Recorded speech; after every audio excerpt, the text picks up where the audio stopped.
What to do if you are a single parent of a prodigal. Now, being a single parent all by itself is rough, but if you have a prodigal child, it makes it even more challenging. And if you've yet to subscribe to our channel, please hit subscribe. We have lots of information out there. It's helpful for you. And if you have a question, put it in the box. Now, being a single parent all by itself brings challenges because, I don't know if your children are, underage or still in your house, or if they're past that and they're out of your house. So I'm gonna have to talk about that in two different ways. I don't know if your spouse is supportive or not supportive. You're remarried, he's remarried, she's remarried. All those bring variables into this discussion. So I can't do all of that. So let me just give you some basic principles. Now, if you have an adolescent or a teenager, okay, because usually prodigals don't start at 6 years old, but as they move towards adolescence, you have a lot more influence at this time. So let me talk about that group of prodigals. They're not interested in church. They don't want to go. They don't want to read. They don't want to pray. They don't want to believe the way you believe. They want to be with their friends. They want to do rambunctious things. They want to try drugs or sex. And they're getting out of control. They're getting belligerent. They're being obstinate and all of that kind of stuff. So, of course, depending on where they are in adolescence, I strongly encourage you to set up a system where they get to participate in their parenting, because they might be internally motivated and they want to say in how they're governed, and that's okay, that's legit. And you can say, okay, now listen, these are the behaviors, okay, like your curfew and who you're with and your friends and stuff like that. This is what we agree on.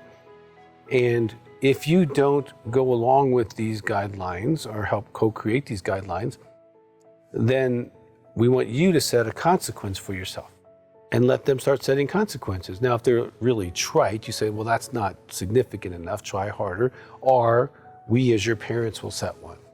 And get to a place where you can agree on the consequences that the child is making for their own behavior. So that when they break that, it's not you punishing them, it's them having natural consequences, and it's them punishing them, which is actually a really skill for life, because as adults, we have to punish ourselves if we have behaviors that are out of line. So that's something that you can do as far as trying to create a parental plan with the prodigal and have them set up guidelines. Now, there are possibilities that they won't go along with that, especially if they start addictive processes. Now, as a single parent, the best thing you can do, especially if there's non-involvement with the other parent, is get them in a really good church youth group. Even if you have to switch churches, get them in a really strong youth group so that the youth group and the youth pastor and their cell groups can also be mentors for them for good behavior. And you want to keep them in that group as long as possible. I mean, even make it a condition if they're driving that they can't drive the following week if they don't go to youth group, because they need to have someone other than you speaking into their lives.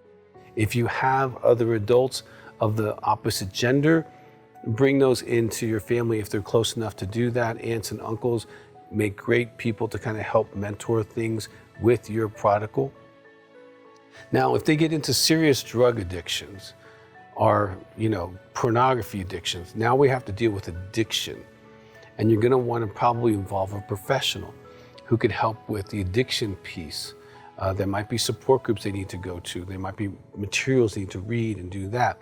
And you're gonna have to get help based on whatever addiction they have. It might be food. They might be gaining weight as a way to express their rage or their hurt or their abandonment by the other parent.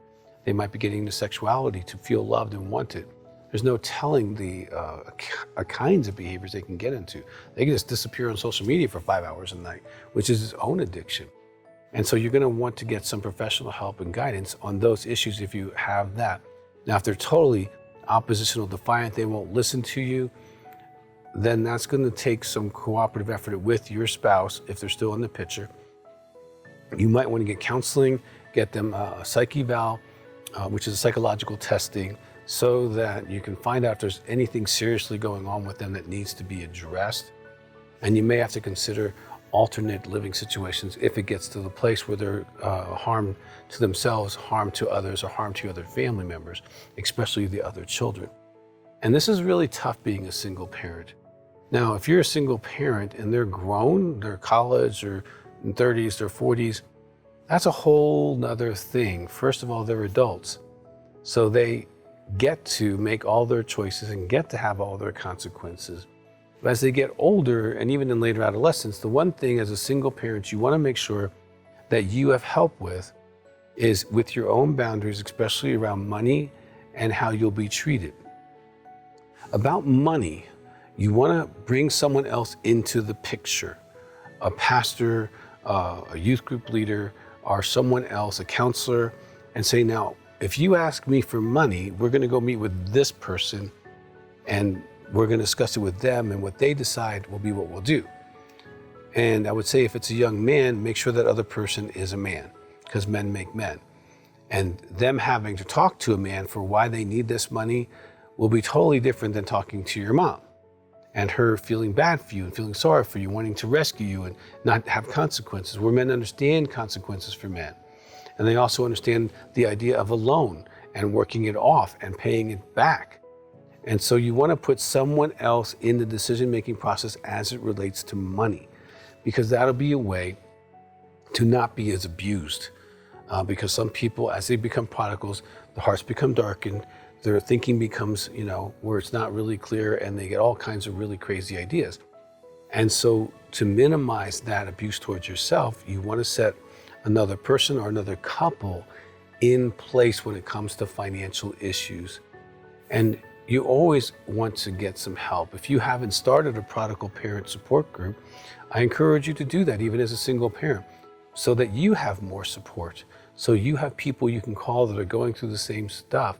Definitely join our Facebook group for the prodigal parents, because it can help you have wisdom and support, because there's lots of people that are really good moms and really good dads who have a prodigal that's out of control, and you need support. Do not do single parenting with a prodigal alone. That is the worst thing you can do. Get some kind of support, if it's online or in a group or a counselor, someone that can support you through the process. This is tough, and I want to just highlight to you as a single parent, you didn't cause this. The divorce didn't cause this. Them being a prodigal is between them and God. Now, the loss of your spouse, be it by death or divorce, that's pain. How they manage pain is up to them. But them being a prodigal as it relates to God is between them and God. You can't make it happen. You can't change it. All you can do is be Christ-like towards them. And sometimes that's having boundaries and saying no. And sometimes there's latitudes there. But I would definitely encourage you, if you have a question about your judgment, to have another couple to help you with these decisions, and let your prodigal know that you're going to talk to that couple or that person before you make a decision. This can help minimize the emotional manipulation, the yelling and the screaming, and trying to pressure you into make emotional decisions that are in their best interest. They think, but they may not be in their best interest long term. Well, I hope this short discussion has been a little bit helpful for you. This is a big issue, and I would strongly encourage getting our Facebook group or get in a prodigal parent group or start one. Every church has enough prodigals to have a group. So please talk to your pastor about this. If you haven't gotten the Parent Prodigal Process book, workbook, and DVD, get that series, work through that. That'll give you a lot of ideas on what you may be dealing with your prodigal and with your own processes going through this. So be encouraged and continue to pray. God is faithful, but He may take you through a process that you're going to learn a lot about yourself and your prodigal. They will have to learn from God, from Himself.